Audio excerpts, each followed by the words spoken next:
Well, I'm privileged to be here today, and I'm also just always mutually encouraged as a student here and as someone who has gotten the chance to connect with some of the faculty and some of the students here. My heart is always mutually encouraged here, just, even about the conference that you guys are going to be having this Friday and Saturday, just really talking about and just simplifying why we're here on the earth is about the gospel and about being on mission, about being transformed by the gospel and being on mission. And I'm just excited about the commitment to missions that this seminary has to doing that and to being on mission for the glory of God. It always encourages me in so many different ways. And today, really what I want to do is I want to just encourage you all the more. I really feel like in a time where we're in the beginning of New Year's has a way for us to reflect, in December and January, reflect on kind of the past year and kind of have a hope for this year to come. And hopefully for some of us that we haven't already given up on our New Year's resolutions. But if you have, then hopefully today you might gain a new one. And I just desire, my desire, and really what I want to talk about today is I want to talk about why you need to be burdened by mission. Why you need to be burdened by mission. And let me just frame the conversation with some of my thorough research that I found on Google that I have. And it's an appeal. It's called a plea for fishing. Let me just read it to you. It says this. It says, "Now it came to pass that a group existed who called themselves fishermen. Now there were many fish in the waters all around. In fact, the whole area was surrounded by streams and lakes filled with fish. And the fish were hungry. Week after week, month after month, and year after year, these who called themselves fishermen met in meetings and talked about their call to fish, the abundance of fish, and how they might go about fishing. Year after year, they carefully defined what fishing means, defended fishing as an occupation, and declared that fishing is always to be a primary task of a fisherman. These fishermen built large, beautiful buildings called fishing headquarters. The plea was that everyone should be a fisherman and every fisherman should fish. One thing they didn't do, however, they didn't fish. Many who felt the call to be fishermen responded, and they were commissioned and sent to fish. But like the fishermen back home, they never fished. Like the fishermen back home, they engaged in all kinds of other occupations. They built power plants to pump water for the fish and tractors to plow new waterways. Others felt their job was to relate to the fish in a good way so that the fish would know the difference between the good and the bad fishermen. Others felt that simply letting the fish know they were nice, land-loving neighbors and how loving and kind they were was enough. After one stirring meeting on the necessity of fishing, one young fellow left the meeting and went fishing. The next day, he reported that he caught 2 outstanding fish. He was honored for his excellent catch and scheduled to visit all the big meetings possible to tell how he did it. So he quit his fishing in order to have time to tell about the experience to the other fishermen. He was also placed on the Fishermen's General Board as a person having considerable experience. Now, it's true that many of the fishermen sacrificed and put up with all kinds of difficulties. Some lived near the water and bore the smell of dead fish every day. They received the ridicule, and some who made fun of their fishermen's club in the fact that they claimed to be fishermen yet never fish. They wondered about those who felt it was of little use to attend the weekly meeting to talk about fishing. After all, were they not following the master who said, "Follow me and I will make you fishers of men"? Imagine how hurt some were when one day a person suggested that those who don't catch fish were not really fishermen at all, no matter how much they claimed to be. yet it did sound correct. Is a person a fisherman if year after year he never catches a fish? Is one following if he isn't fishing? You know, as I read that, it's kind of funny, but it's also kind of sad. You know, some of the research tells us that 95% of Christians never intend to share their faith. You know, and as I read this text and as I think about this passage, you know, my heart just grieves and my heart grows burdened for this very thing. You know, Andy Stanley has a quote in his book Visioneering. He says, "Visions are born in the soul of a man that is consumed with the tension between what is and what should be." And I just remember sitting in your chair and being in seminary as a student, and you know, and I'm just like, Lord, how can we get so much information? How can we get so much knowledge? How can we be so rocked and transformed by the gospel? But for some reason, my neighborhoods are not changed, our cities are not changed. They still lie desolate, they still lie remain uninfected or unimpacted by the gospel. And I was just like, Lord, what's going on? And you know, and just really this became my life's call, my life's verse is like, how do we be about this? Because Jesus said this very statement in another way in Matthew chapter 9:35, where he was going from city to city, and he said he had compassion because they were like sheep without shepherds. And then he turns to his disciples and he says, pray to the Lord of the harvest for fishermen. Pray to the Lord of the harvest for laborers. Why? Because the harvest is plentiful, but the laborers are few. The laborers are few. And see, when Jesus responds here, he says the problem is not our cities. The problem is not the hood. The problem is the lack of you and me that are out there. Because we spend a lot of our times talking about, framing it, making sure that we have the right conversation. And really, we have the right approach to dealing with it. And really what I want to talk about today is the overall principle is why we need to be burdened by mission, even to the point of making missions a spiritual discipline in our everyday life. In the same way your studies are, in the same way your quiet times are, in the same way things, because it's not going to happen by osmosis. And the reality is that God uses missions just as much for us as he uses it for the world. So my question to you as we talk today and as we reflect on this passage is, what are you burdened for? What keeps you up late at night? What grieves you? And my prayer is that this would be the case. You see, because early on in my Christian life, I hit this early on. I wasn't raised in the church. I came to know the Lord at 21, and when I came to know the Lord, born in a football household. And in the process of that, I came to know the Lord, and I didn't know stories like Samson and Delilah, David and Goliath. People would talk about that. I was like, who are these people?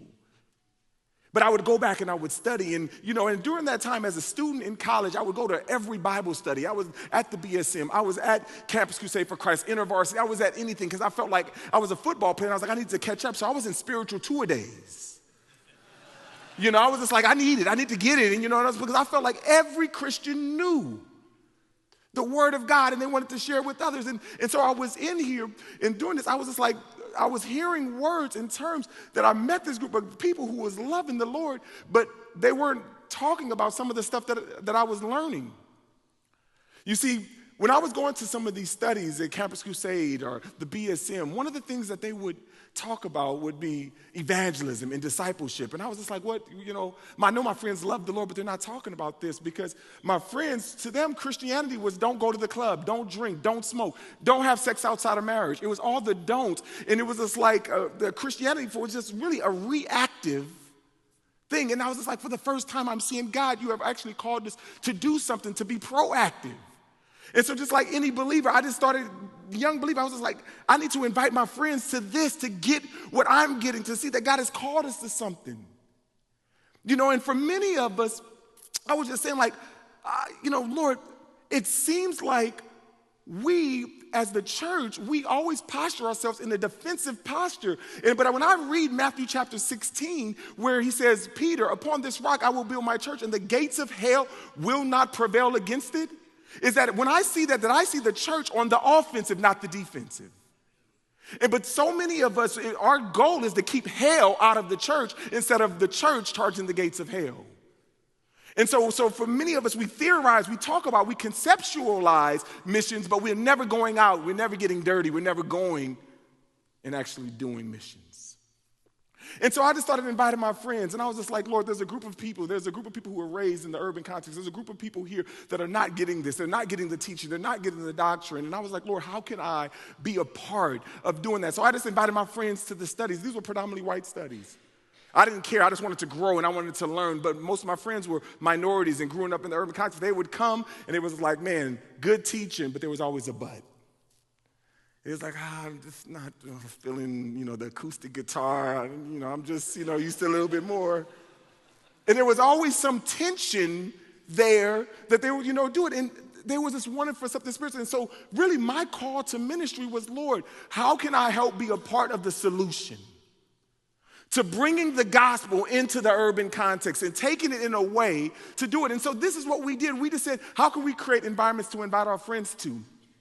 And because I didn't have church experiences, I started just doing things that I enjoyed doing. And so I grew up on hip hop. I grew up on different things, and we just did those types of dynamics and those things to the point where people came to know the Lord. And that's when people like Lecrae came to know the Lord in our ministry, and Tadashi and Sho and all these people came to know the Lord. It was just like, how can we just create environments to invite our friends to and reaching the gospel? And then really what we said was like, we wanted to create something that was both contextually relevant, but also doctrinally sound.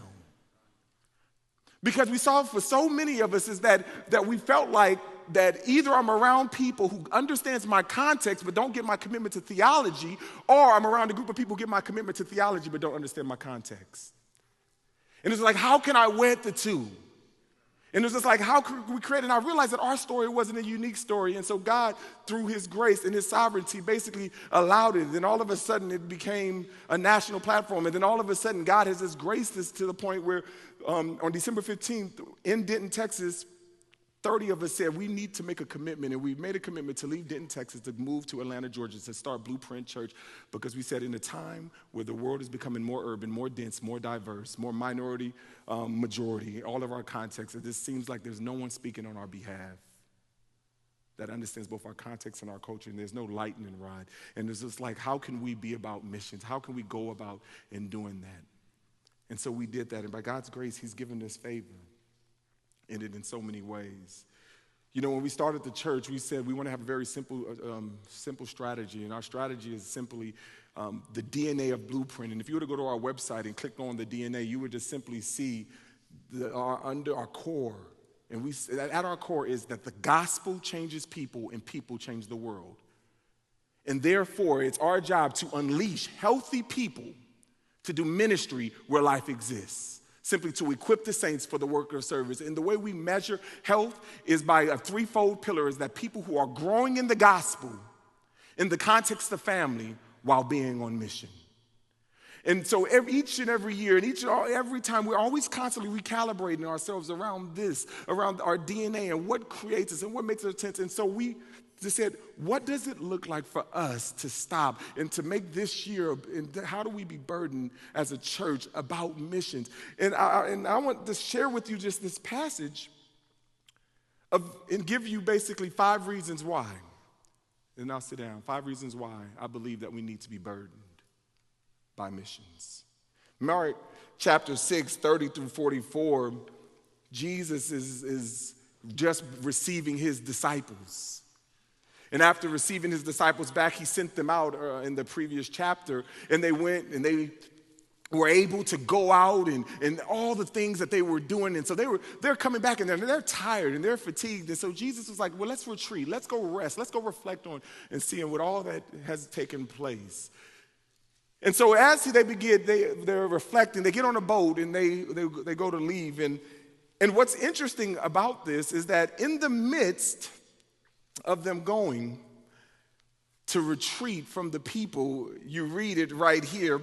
It says, as they were going to this desolate place and rest a while, many were coming and going, and they had no leisure even to eat. And they went away in a boat to a desolate place by themselves. That was the goal. But now many saw them going and recognized them, and they ran there on foot from all the towns and got there ahead of them. And when they went ashore, he saw a great crowd. And here goes that word again. And guess what? Jesus had compassion on them because they were like sheep without a shepherd, and they began to teach them many things. The first reason I believe we need to be burdened by missions is this, is missions grows our affections for Christ and others, taking us from the conceptual to the affectional. Missions grows our affections to Christ, taking us from simply the conceptual to the affectional. You see, I just remember sitting in seminary and just like I was saying, I'm like, Lord, how can we get such rich content, such rich information, but our cities are still the same? You know, and as Jesus, they just got back. These disciples just got back. But as they're going on the boat and they're coming back to this reality, Jesus sees them and he has compassion. There could have been many reasons why he could have said, well, this is not the time. We're tired. We're fatigued. We'll come back to them later.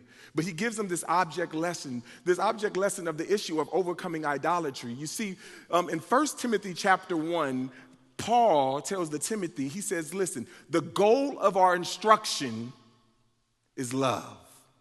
Love from a pure heart, a sincere faith, and a clear conscience. And he says everything that we do, that's the goal, that's the end mind. And so we talk about as our church, there's 3 rules. The first rule is that you love the Lord your God with all your heart, all your soul, and all your strength. The second one is love your neighbor as much as you love yourself. And the third one is do whatever else you want to do. You see, the restrictions is in the first 2. If we would really get up each and every day and we would really go and says, Lord, the goal of today and the goal of my preaching and the goal of me sharing is not just simply only being right, but the goal is that people would fall more deeply in love with you, that I would fall more deeply in love with you, and that I would have to engage with people and then I would see that these are people that are lost. That this idea will grow, it grows our affections for him, but we have to make sure that we're framing it each and every day, that the goal of our instruction, why we're doing this idea, because the reality is that each and every one of us, we're all dealing with idolatry. And so the question that we must recognize is, how are you overcoming your idols and showing that Jesus is better? Showing Jesus is better.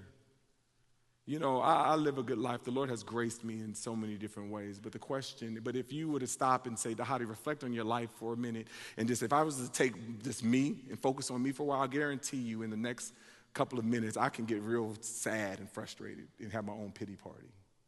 There's something about missions that lets you know that it's not about you. That it's not about you, and it puts you to something greater. And so he teaches this first one to his disciples. But not only that, not only does missions grow our affections for Christ and others, but missions aligns our hearts. And this is the second reason.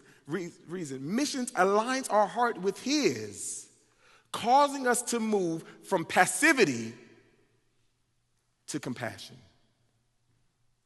You see, it's real easy for the disciples who have said that we're tired, we're fatigued, that we could have done anything. And so the whole idea was them in 35 and 36 was when it grew late, after all of this, it grew late, his disciples came and said to him, this is a desolate place. The hour is now late, send them away. Go to the surrounding countryside and the villages and buy themselves something to eat. And allow them to go, They was probably thinking, we're doing a good thing. We're having some forethought. There's some leadership taking place here.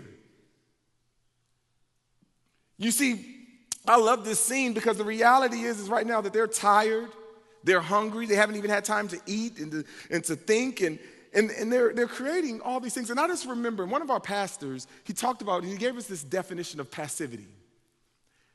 And this definition stuck with me, and it sticks with me today. He says, passivity happens when a love for self crowds out the ability to love others.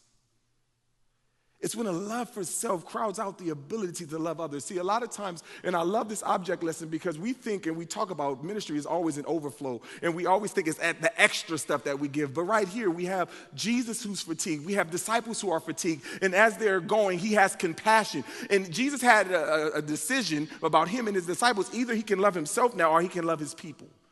This group of people, sheep without shepherds. And there's this idea that he said that he's not going to be passive in this situation and allow a love for self to cry out his ability to love, others.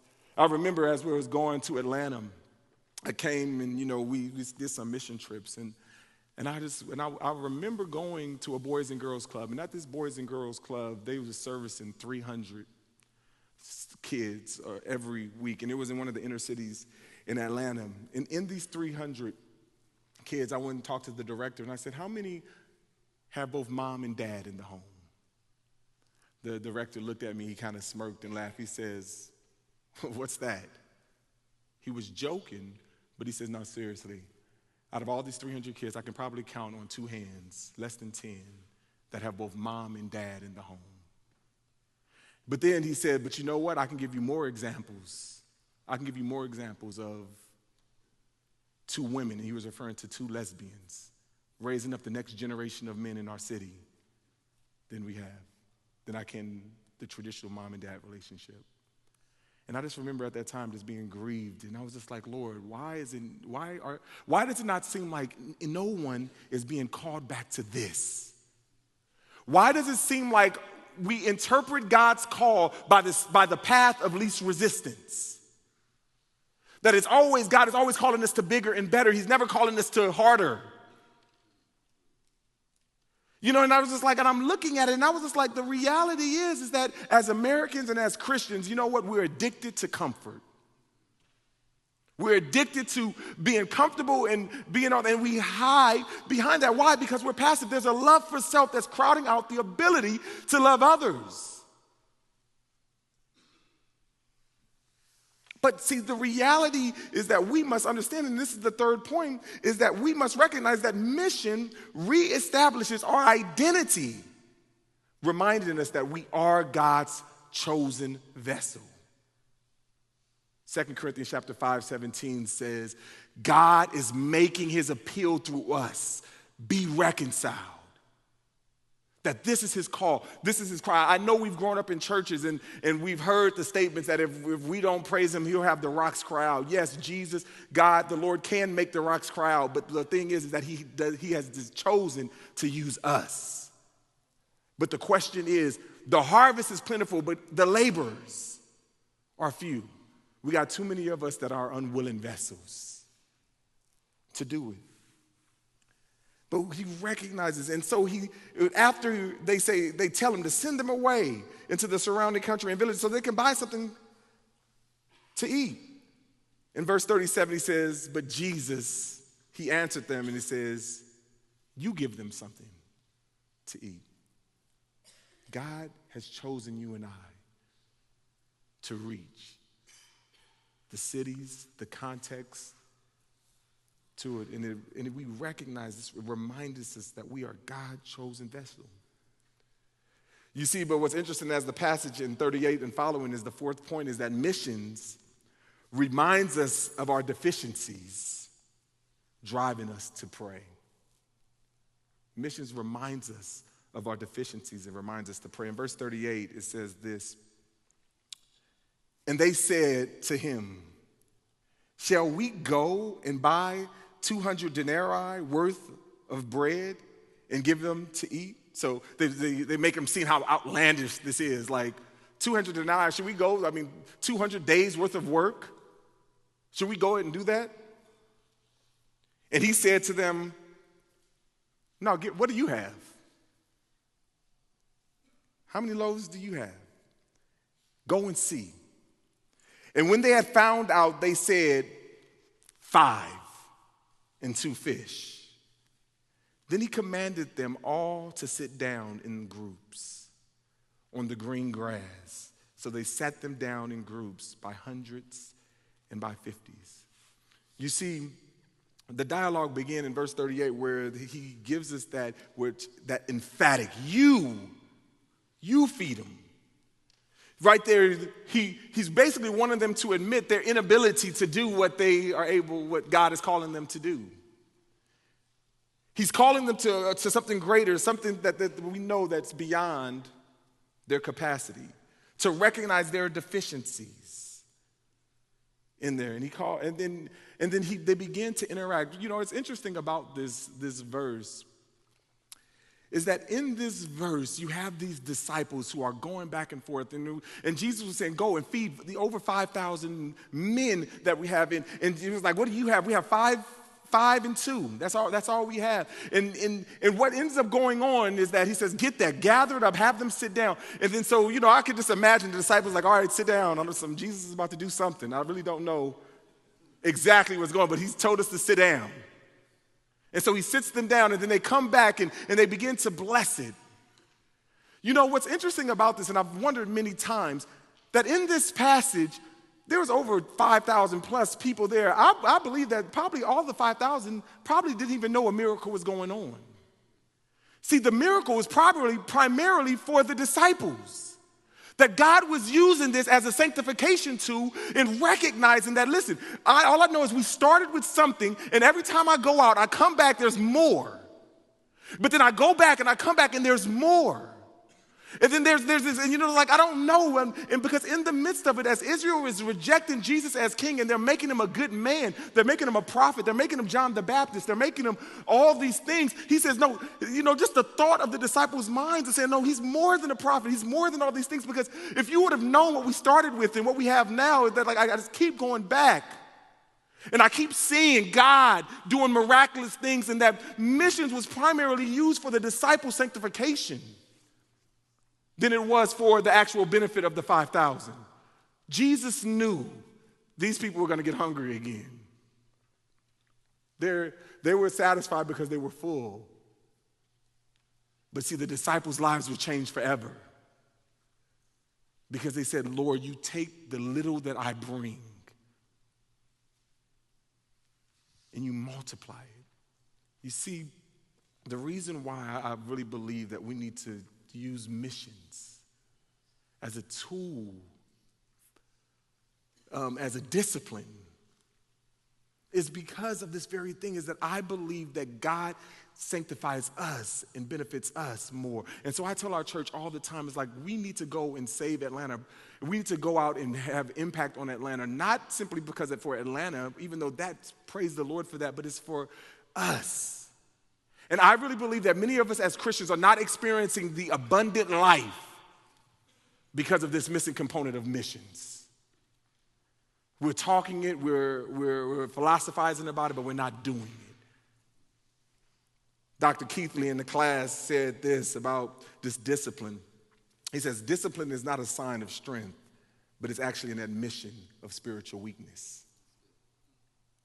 You see, the reality is that we must recognize that if we don't discipline ourselves to be on mission, you're going to get what we're getting. We're going to get what we're getting. But it's in that, not only does it remind us of our deficiencies, driving us to pray, missions reminds us of his sufficiency, strengthening our faith. That as the disciples kept going back and back, they don't know how he's done it. They don't really recognize, they don't understand it all, but for some reason, God is able to meet the needs through broken vessels. Vessels who are unwilling to do it, vessels who wanted to take the easy route, but God says, you do it, and he's placed us there.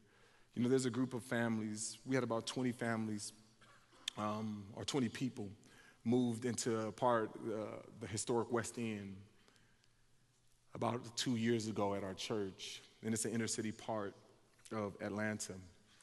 You know, and in that time, there's been many things. We've seen people, there's one incident where one of our members that just moved there was looking outside the window and they saw a guy just beating a woman with a rifle. With the head of a rifle, just beating a woman. looked into the back seat of the car. There's a dead man lying in the back of the car.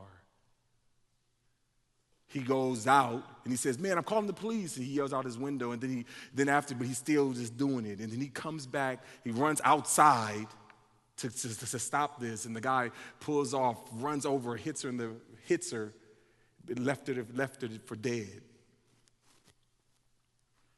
There's been stories like that. We've seen countless burglaries. There's just this past couple of months, we've seen one couple in our church. Just in this last couple of months, 2 houses down, there was a woman that was murdered at 2 a.m. by a kick-in. They kicked the door down, murdered them, took their stuff. A month later, there was other series of break-ins. Their door was kicked in. Their TV was stolen. Things were vandalized. You know, and then there's also been a series of murders and series of things that's happened just right in their neighborhood, not on the news, but the news is coming to them. And I just remember I was talking to them. We had a prayer service, and I was talking to the lady, and she was just there, and she was just almost holding back her tears, and she was just like, I don't feel safe at home. I don't really know what to do. I don't feel safe. I don't feel comfortable. I don't know. We put the alarm. We did all the stuff that we thought that we need to do. And she just feel like, and she just holding back tears. She said, I just feel like I'm gonna die here. Just feeling so vulnerable. But she made a statement that rocked me. She says, but you know what? I know this is what God has called me to do. You see, the reality is that God deepened a burden and a passion for her.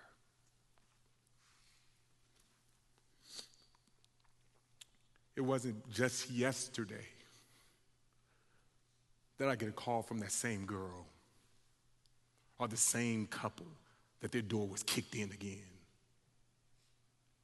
That we talk about real life and real missions. And see, a lot of us, we would easily factor in, well, I got to protect my wife. I got to protect my kids. I got to protect. And saying basically a love for self, crowding out the ability to love others. But the question is God calling any of us to go to back? Are we going to continue to be addicted to the comfort that we have? Is anybody getting called to be on mission? You see, and the reality is what do you tell a woman? I didn't have anything. Seminary didn't teach me anything to say to her. But all we could say is that we're deficient, but he's sufficient, and he's able. And I don't know, and I can't even promise you that, I can't give you any promise. God has not given anybody a king's X, but he's sufficient.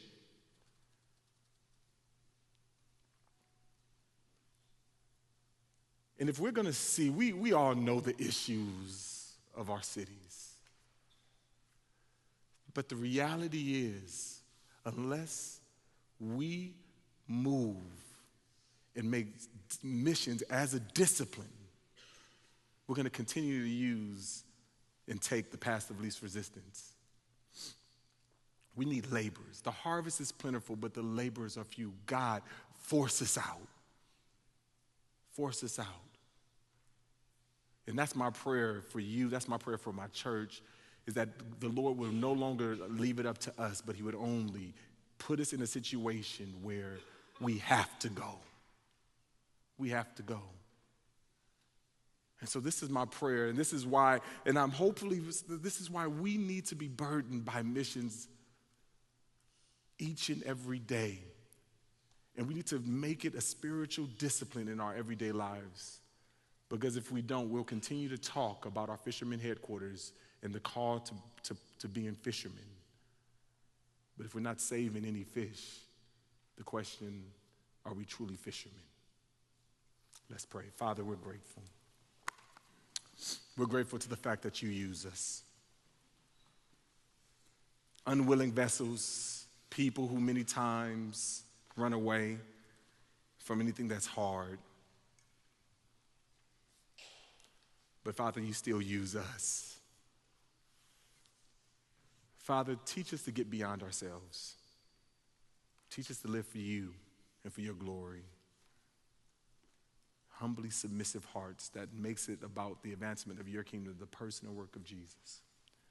Father, I pray that we might be an answer to the prayer of Matthew chapter 9, 35 through 38, when Jesus says, pray to the Lord of the harvest that more laborers. I pray that this seminary would be the answer to that prayer, and we would produce more laborers. Not just more converts, more laborers for your name's sake and for your kingdom. Father, we love you. We thank you. And it's in Jesus' name we pray. Amen.